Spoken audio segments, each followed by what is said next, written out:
And when you turn to the New Testament, you see this wonderful verse. Some of you already know it, but let me mention it to those who don't know. Hebrews 11.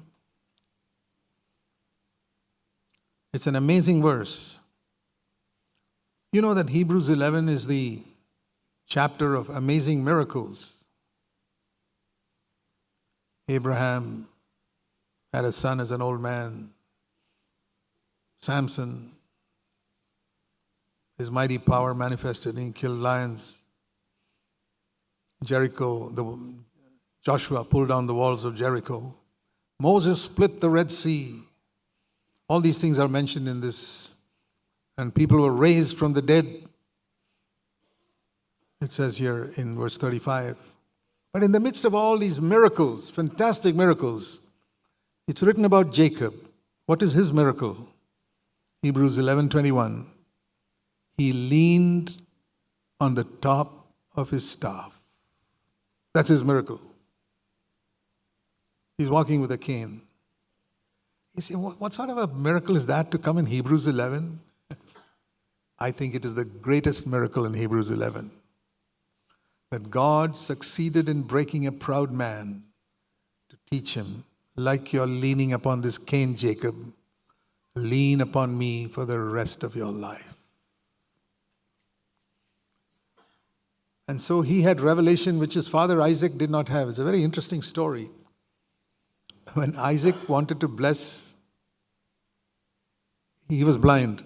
That's how Jacob could fool him. And he gives the blessing to the wrong person. Isaac gives the blessing to the wrong person because he's blind.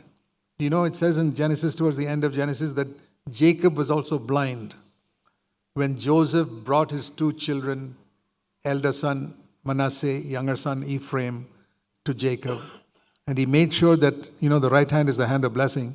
So he brought Manasseh towards Jacob's right hand and Ephraim towards Jacob's left hand and said, my father's blind, let me bring him there. And do you know what Jacob did? He crossed his hands. And Joseph said, no. And the wonderful words of Jacob, you read that in Genesis. My son, I know. That's what a man of God says. I know things you don't know. This younger boy is going to be blessed.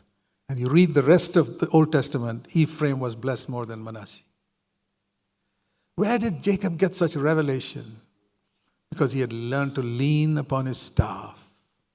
He had learned to lean upon God. He was not the proud man he was in his younger days. And if God can bring you and me to that place where all our life we'll say, till the end of my life, Lord, I will lean upon you.